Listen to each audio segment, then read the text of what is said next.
दिल्ली की हवा में जहर है और जमीन पर कंक्रीट का जाल है। एक समय में लहलहाते खेतों और घनी हरियाली के लिए मशहूर दिल्ली देहात आज ऊंची दीवारों और सीमेंट के ढांचों में तब्दील होता जा रहा है। लेकिन उत्तर पश्चिमी दिल्ली के सिरसपुर गांव ने एक ऐसी मिसाल पेश की है जो बताती है कि अगर इरादे फौलादी हैं तो उजड़ी हुई हरियाली को दोबारा जिंदा किया जा सकता है। प्रदूषण के खिलाफ इस लड़ाई में पूरा गाँव एक है। आलम यह है कि बुजुर्ग, महिला, युवा सभी लोग खुशी के हर पल को पेड़ लगाकर एंजॉय करते हैं। बच्चों का जन्मदिन हो या फिर जन्म, किसी की मृत्यु हो, शोक का माहौल या फिर होली दिवाली, गांव के लोग वक्त को याद करने के लिए एक पेड़ जरूर लगाते हैं। क्या है पूरी कहानी, आपको दिखाते हैं और ले चलते हैं दिल्ली के सिरसपुर गांव में। दिल्ली के सीरसपुर गांव में इस वक्त हम आए हुए हैं। जाहिर है ये ग्रामीण इलाका है, लेकिन यहाँ के जो लोग हैं वो प्रदूषण की लड़ाई आज से नहीं, बरसों पहले इन्होंने लड़नी शुरू कर दी थी। और शायद यही वजह है कि आप जस्ट राइट में देखेंगे तो ये एक बड़ा तालाब है, लेकिन इन लोगों ने प्रदूषण के खिलाफ लड़ाई ऐसे शुरू की कि तालाब के आसपास भी आप नज़र दौड़ाएंगे तो आपको हरियाली दिखाई देगी। जाहिर है हमारे साथ वो लोग हैं जिन्होंने इस पूरे लड़ाई को शुरू किया, यानी कि प्रदूषण के खिलाफ जो लड़ाई शुरू की। आपका शुभ नाम क्या है? मेरा नाम जगदीश सिंह रोहिला। जगदीश जी, कैसे मन में आया कि अब हरियाली जरूरी है, प्रदूषण के खिलाफ जंग जरूरी है? ऐसा था 2012 में रिटायर होने के बाद 2013 में वीरान ये एक पार्क था जिसको हमने आगे के लिए, बहुत आगे के लिए प्रदूषण के बारे में यहाँ पेड़ लगाने शुरू किए, जिससे जो है हमने यहाँ हजारों पेड़ लगाए हैं। और आज इस प्रदूषण के बारे में यहाँ कितने लोग घूमने आते हैं और कितने आदमियों के लिए ये एक प्रदूषण को रोकने के लिए सारा पार्क बना हुआ है। आज ये छोटी बात नहीं है, हमें ये 5-7 जो ग्रामीण जो है उस टाइम लगे थे 2013 में, आज हमारे पेड़ ये 30 फुट से भी ऊपर हो गए हैं, जिससे सारा प्रदूषण के बारे में बड़ा उसका समाधान हमें मिल रहा है। चलिए, जाहिर है आप गांव से ही हैं? हाँ जी, मैं भी गांव से ही हूँ। पेड़ लगाने में हेल्प करते हैं आप भी? हाँ जी, पानी दिया करता है जी मैं। अच्छा, हाँ जी। आप पानी देने का काम करते हैं? कब से करते हैं? जब से ये पेड़ लगे हैं जब से। अच्छा, आप क्या क्या काम करते हैं?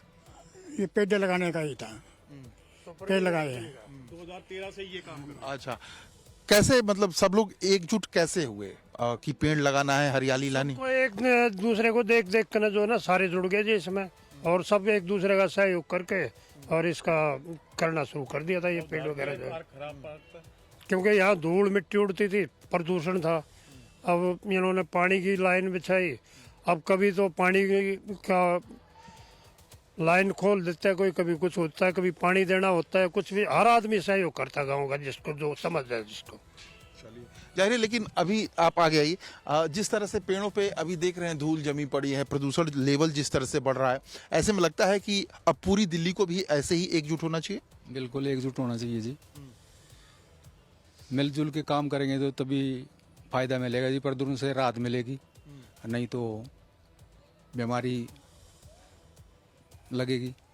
चलिए, बीमारी लगेगी। आप आगे आइए, मुझे बताइए कि मतलब मैसेज क्या देंगे, सरकार को क्या कहेंगे कि आप लोग जैसे एकजुट हैं? सरकार को यही कह रहा हूँ मैं कि ज़्यादा से ज़्यादा पेड़ पौधे लगाएं।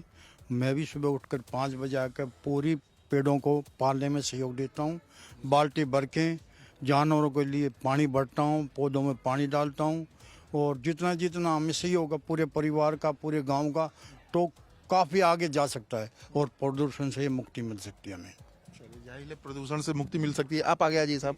मुझे भी बताइए कि देखा जाता है कि गांव में जो होता है अलग अलग ग्रुप होते हैं, गांव में जो होता है राजनीति भी होता है, तो अब ऐसे में आप लोग कैसे मैनेज करते हैं? क्योंकि बाकी गांव को भी एक नज़ीर मिल रहा है कि नहीं भाई यहाँ पे बड़े बुजुर्ग सब लोग एक साथ हैं, तो बाकी गाँव को कैसे मतलब नज़ीर के रूप में आप प्रस्तुत कर रहे हैं खुद को कि सब लोग मिल के पेड़ वगैरह लगा रहे हैं?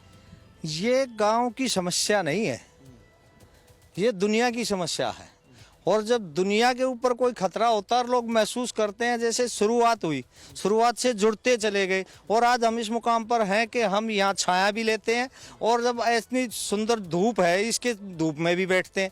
क्यों बैठते हैं? कि यहाँ पर हमारे पास एक जगह है। राजनीति एक अलग चीज़ है, राजनीति होगी छोटी छोटी चीज़ों पर, ये तो सबके लिए है। अगर इसमें भी राजनीति करेंगे तो दुनिया खत्म हो जाएगी। प्रदूषण के ऊपर, आप वातावरण पर, आप इसके ऊपर भी अगर राजनीति होनी शुरू हो गई, यहाँ तो हमारा पूरा गांव एक है, चाहे किसी भी गुट का है, चाहे बीजेपी वाले हैं, चाहे आम आदमी पार्टी वाले हैं, चाहे कांग्रेस वाले हैं, यहाँ आप देखोगे ना तो सब हो सकता है अलग अलग पार्टी के वोटरों, लेकिन सुबह और शाम को जब काम करते हैं तो सब इस गांव के वासी हैं, सब ने प्रदूषण के खिलाफ लड़ना है, सब ने वातावरण को सुधारना है। पेड़ वगैरह जो आप लोग लगाते हैं तो मतलब आके वैसे ही लगा देते हैं या कुछ विशेष होता है तभी भी लगाते हैं? नहीं, अलग अलग ओकेजन पे भी हम पेड़ लगाते हैं। जैसे किसी का जन्मदिन है या किसी की स्मृति के उस पे, यादगार के उस पे हम लगाते रहते हैं। तो कोई ना कोई बहाना, या दिवाली पे भी लगा देते हैं, होली पे भी लगा देते हैं। कोई किसी जैसे भोले का जन्मदिन है तो भोले के जन्मदिन पे लगा दिया, किसी बेटे का जन्मदिन है बेटे के पे लगा दिया, बेटी के पे लगा दिया। तो ऐसे ऐसे कोई ना कोई वजन ढूंढते रहते हैं और उस पर हम लगातार प्लांटेशन करते रहते हैं। लेकिन सिर्फ यहीं पे नहीं, बाकी कहीं और भी जगहों पे ये लोग पेड़ लगाते हैं। उन जगहों के हालात जानने के लिए हमारे साथ आगे भी आप चलिए, हम दिखाते हैं कि कैसे जो सरकारी जमीनें हैं वो बेकार पड़ी हैं, वहाँ पे भी पेड़ लगाए जाते हैं। आगे आइए। फिर गांव के स्थानीय लोगों और बुजुर्गों का कहना है कि करीब 10-12 साल पहले येलो लाइन मेट्रो के लिए जहांगीरपुरी से समयपुर बादली तक ले जाने के लिए सिरसपुर की जमीन का अधिग्रहण किया गया। जहां कभी गांव वालों के हरे भरे खेत हुआ करते थे, आज वहां मेट्रो डिपो का निर्माण हो चुका है और विकास के इस दौर में हजारों पेड़ों की बलि दे दी गई। और अपनी हरियाली को उजड़ते देख सिरसपुर के गांव वालों ने हार नहीं मानी। गांव के लोगों की एक टीम ने मेट्रो डिपो की चारदीवारी के साथ साथ पेड़ लगाने का संकल्प लिया और करीब 7-8 साल की लगातार मेहनत के बाद गांव वालों ने डिपो के चारों ओर लगभग 1700 मीटर लंबाई में सड़क के दोनों तरफ 3029 से अधिक पेड़ लगाए हैं। आज ये हरे भरे पेड़ बेहद खूबसूरत दिखाई देते हैं। खास बात यह है कि यहाँ पेड़ लगाने के लिए लोग अपने बच्चों को भी खूब प्रोत्साहित करते हैं और समझाते हैं कि पेड़ ही जीवन है।